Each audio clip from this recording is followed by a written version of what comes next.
Hello everyone, welcome back to Altengrad City in City Skylines. We finally advanced in time in the series and we are now in the second half of the 1940s. In the cinematic episode from the Second World War, we saw what happened to the city, and in the behind the scenes video I explained the reasons behind that. In short, the city was damaged in certain areas, so today we need to clear the rubble and start doing some repairs. Let's go. And we're going to start with probably the most important and most interesting project out of all of them, and that is the partially destroyed old bridge. Now, Altengrad doesn't really have a lot of bridges, so losing a single one like this is a major blow to the life in the city. Now, as you could have seen in, for example, the first-person ride videos, or when we were building this bridge back in the day, you could clearly see a lot of people walking on the bridge. Obviously, there were a lot of trams running over it as well, carrying even more people. So even gameplay-wise, this is a very, very important connection, and we need to partially restore it. Now, I'm not yet ready in this episode to just rebuild it as it was, because maybe that's actually not what's going to happen, but I don't want to spoil anything too much. So we are going to build like a temporary bypass bridge made out of wood. Now, this is something that I took heavy inspiration from the Charles Bridge. Now, I suppose many people don't really know that, but the Charles Bridge in Prague actually did collapse, partially at least, many times in its lifetime. And the latest collapse was in 1890 during flooding, very heavy flooding. It was also like similarly destroyed. A couple of arches were completely swept away, and they built a temporary wooden bridge, which was exactly like this. It was just on the side of the bridge, not starting at the riverbank, but at the place where the bridge, started collapsing. So it wasn't like particularly long, but it looked kind of similar. They got rid of one part of the stone railing on the bridge and just made that little, turn into the wooden bridge. And the wooden bridge was actually there for a really long time. So it wasn't like a quickly put together wooden structure. It actually looked kind of fancy. It even had, street lights and everything. So it was actually kind of interesting. I'm probably going to link an article showing a picture from that in the video description, so you can see that. It's probably going to be in Czech, but pictures don't really care about that. So we are doing something similar like that. Now, obviously, there are no bridges like that in the game, so I needed to completely make it from scratch. I'm using, I believe, pillars from Park Life, so these are actually kind of vanilla pillars, but they are looking really good, and especially converted into procedural objects, they get this really nice, color of like slightly weathered wood or something. And then I'm also using the wooden boards, I believe made by Beard Monkey from some kind of like a construction pack, prefabricated houses pack or something, or just, timber pack or something. And these railings are actually extracted from like a cart that I had for the longest time. I'm not even sure, who did that. Now, we need to make it functional. I don't want this to be just a decoration, so we are going to put a path on it and later convert it into invisible one. There is a bit of a struggle doing these kinds of connections to existing networks that are coming over the river, so the best way to do it is to just use the terraforming tools, and then just put the path to that road on the surface, and then Control-Z, put the changes to the terrain back. It creates that little spike of terrain in there, so on the bottom of the river we need to put some terraforming networks to flatten it, and that's it. That's the entire network. I suppose I made the bridge a bit wider than it's necessary, but then again I used probably the standard width pedestrian path, and it's perfectly fine. So I suppose it's like 8-meter width or something like that, because people are using it from railing to railing. So that's looking very good, and it's very needed, because you are going to see that in the cinematics that there are a lot of people walking on that bridge. So using this width is absolutely fine. There are no cars on that temporary bridge, that temporary real-life bridge in Prague. It had like horse carriages or something going on it. It was a long time ago, so no cars back in the day. But yeah, no cars in Altengrad either in here, and it's absolutely fine because cars were not going over the original bridge anyway. Trams were, but that's a bit of a different story. We need to provide a proper alternative to the bridge. So this kind of leads me to say that if you've been watching the live streams, you could have also seen me completely rework the entire network for the tram lines.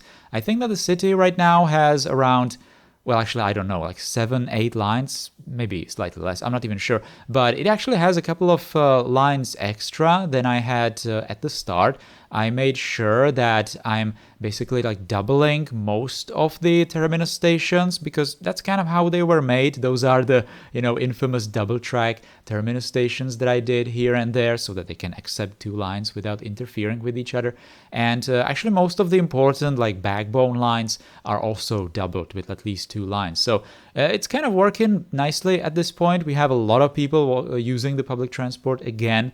And I'm really looking forward to just doing some changes to that entire system because right now it's already at its limits, kind of, especially at the stations because we obviously have everything on single level. We have people crossing like very important streets where we have lots of traffic. And obviously the number one thing, slowing down traffic are people using crosswalks and all that. So I'm really looking forward to maybe start doing some verticality in the later decades, of course, not really in the 40s or 50s or something like that, but probably 70s.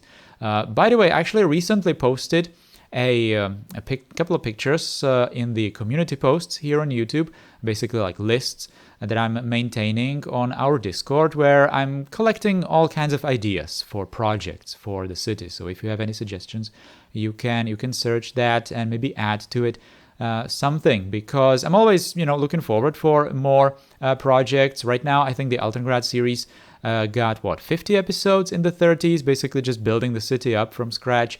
And right now I think I have around 30 project or video project. It's kind of like 1 video per project or something.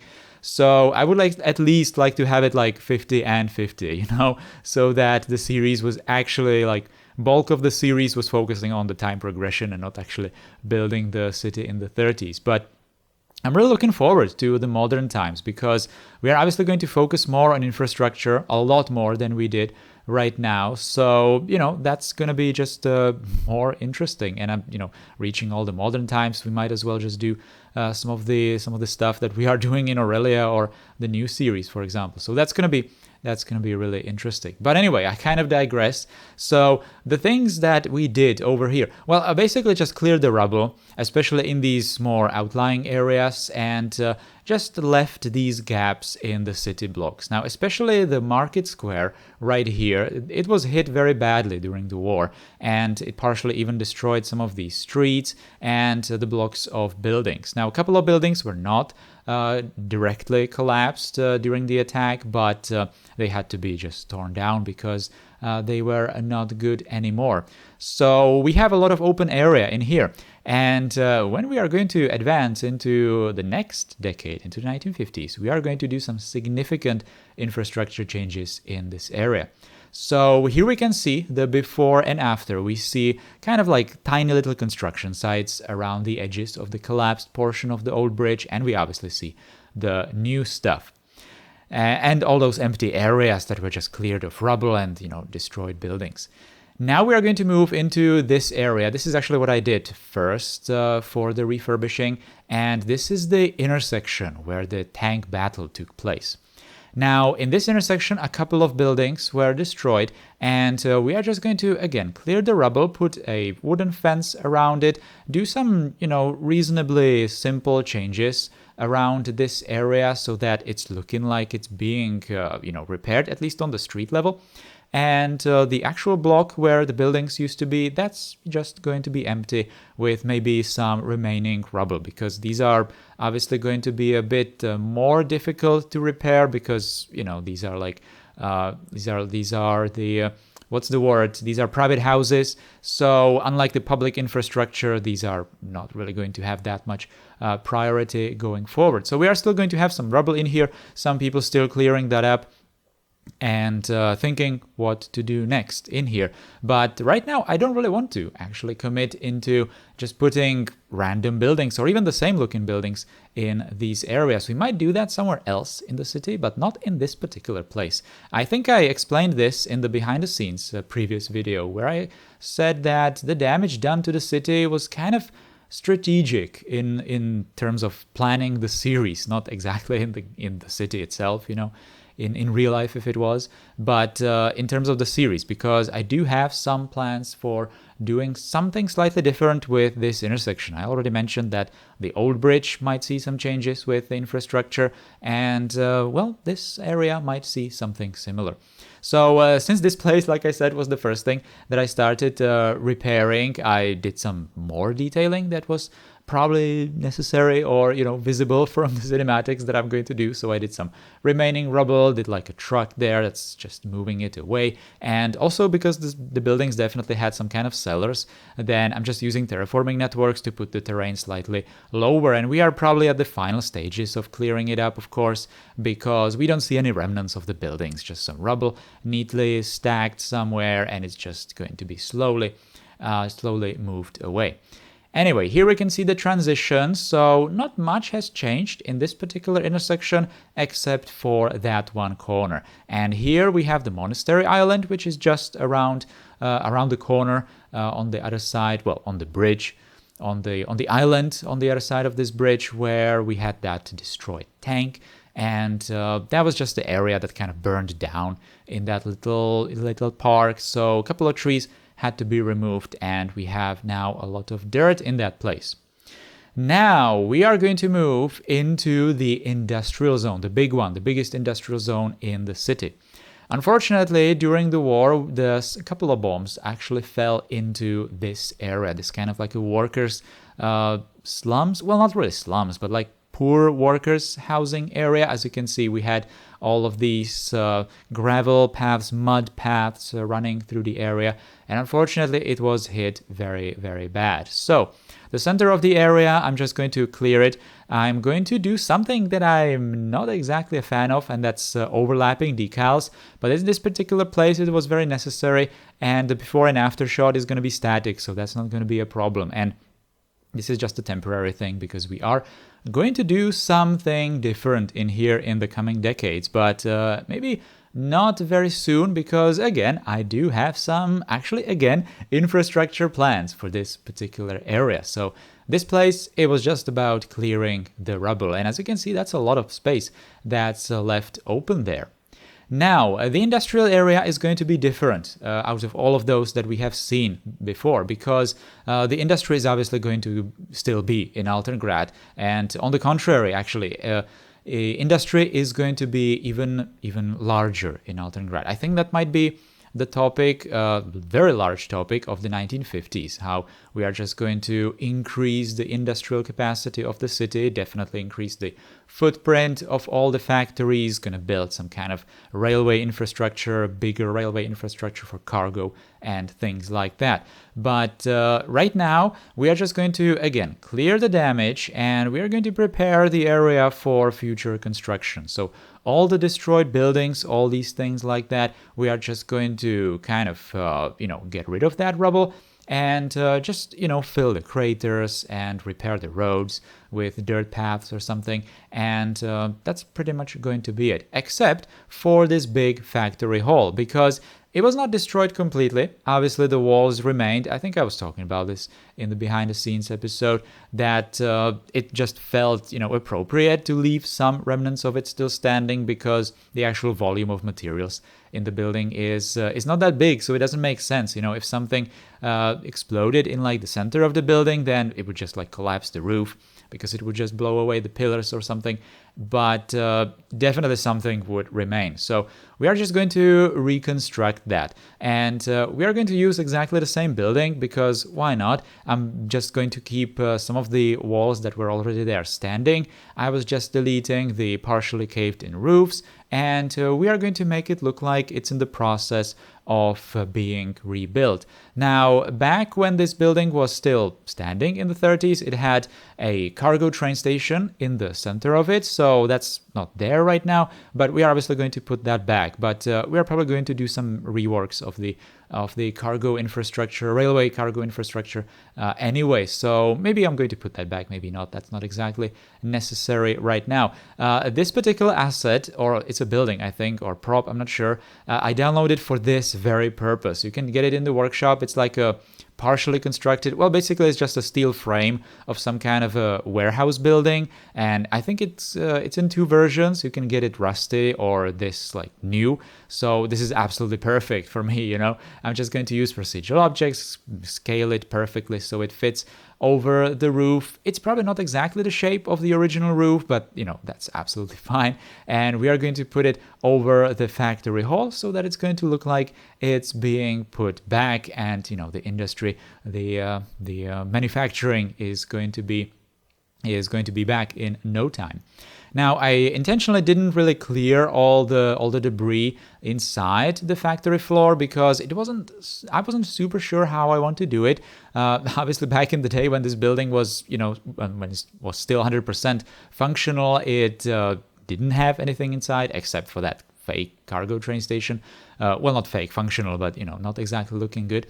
So I'm not really sure what to put inside, some kind of construction equipment or something. I'm just going to put these pipes the way they probably were. I did some railway, you know, tracks in there, but that's about it. I'm just going to put some kind of boxes, trucks. I'm going to actually put a train there, which, you know, probably would have brought all this construction equipment and materials into the factory floor, but that's going to be probably it. Now that I look at it, now that I think of it, I probably could have built some kind of a crane in the area, because how else would they, you know, put all the beams, all the steel beams to the roof? But oh well, I forgot. I just figured it out that I could have done that.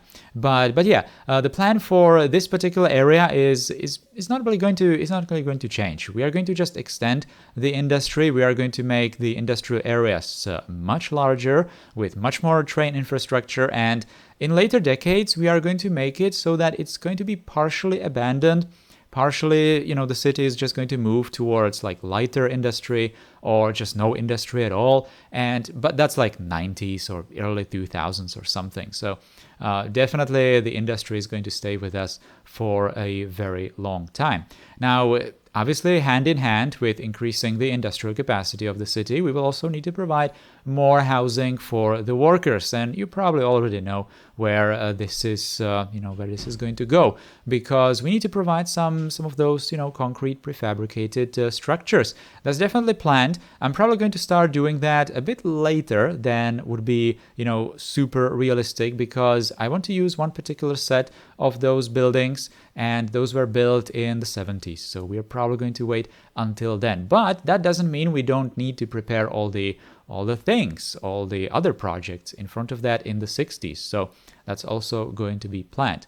So this particular area that I am just fencing off in here, we had the historical building in there for the factory. And again, some kind of infrastructure changes might actually happen in here, because this is the main avenue that's fairly new.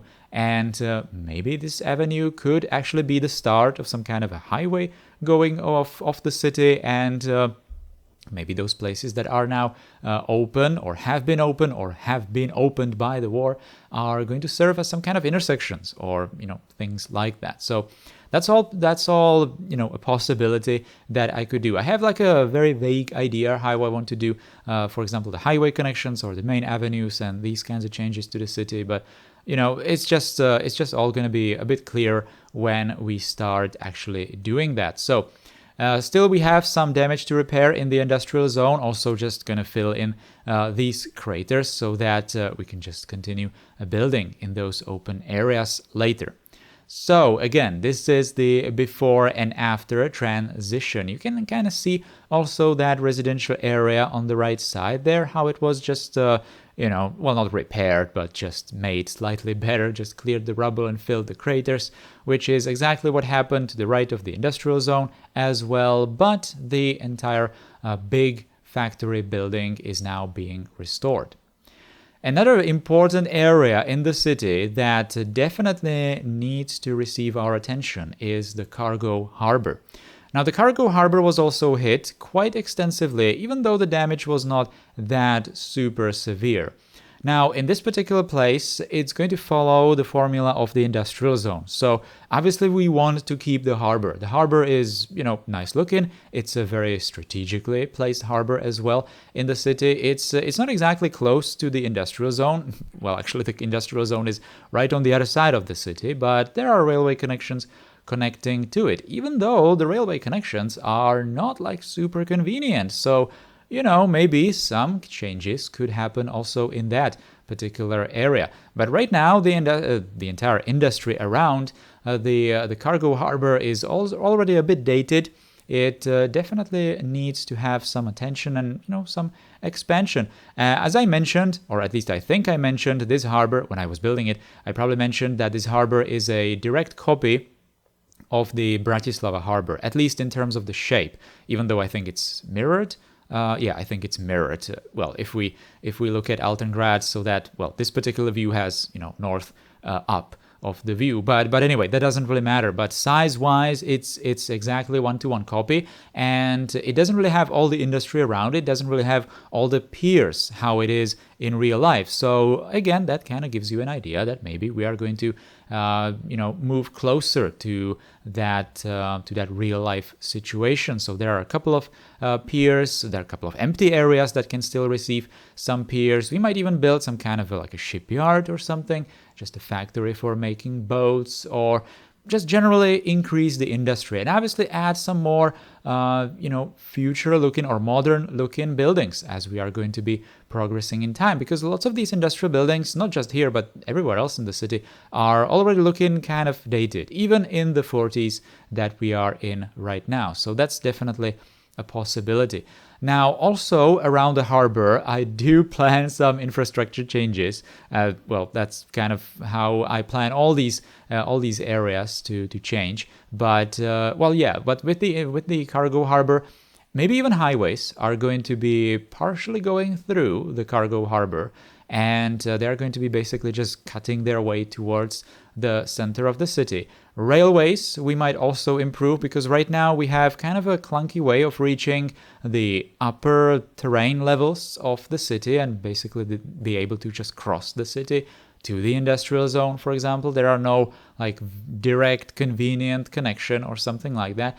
Now that I think of it, maybe we could build like a small, tiny little harbor also closer to the industrial zone. That might be something interesting, because even in cities like Prague, you definitely had a couple of areas where cargo can be unloaded all along the river throughout the city. Probably not in like huge volumes or something, but I'm not exactly sure. I will have to do some research around that. But anyway, we also had this little residential area, these couple of city blocks near the church, near the harbor, where some destruction also took place. So this is the before and after transition of the changes. Nothing special in here, again, just clearing the rubble, filling in the craters.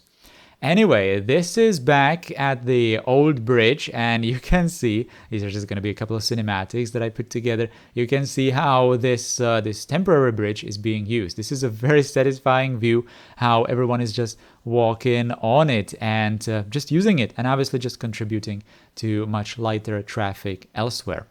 Anyway, I think I talked about all the rest of the plans quite extensively. Now we are still going to be in the 1940s. I think that for the very next episode, we are going to continue some even pre-war projects that I maybe created like partially and did some construction sites or something. So that's going to be mostly like residential areas around the city. But we might also take a look at the inside of the city, do some changes there or something like that. But I think that we are not really going to stay in the 40s that long, because obviously we are in the second half, so it's already like halved already because we dealt with the war. But in the 50s, I definitely want to start doing some proper changes to the city especially when it comes to the infrastructure. But I think that the majority of the infrastructure changes are going to happen in probably the 70s or something like that. I'm really looking forward to that. I can't wait to finally reach those decades, because I really do have so many plans for all kinds of different roads. It's kind of going to be a bit bad for the city, of course, but I'm going to try to create some really bad looking infrastructure projects as well, so that we can have some motivation for changes, for repairs in the 90s, 2000s, and so on. So hopefully, hopefully nothing bad is going to happen, and we are still going to be able to open the save file when we finally reach those end times. But anyway, enough of me ranting about this, and that's going to be all for today's episode. So guys, thank you for watching it today. I hope you liked it. If you did, then you can put a thumbs up below the video, as usual, write some comments, subscribe to the channel if you're new here and you want to see some more. And you can also become a channel member. Big thanks to all the members that we have right now. Really appreciate your support, all of your support. Thank you very much. That's all. Thank you for watching, and goodbye.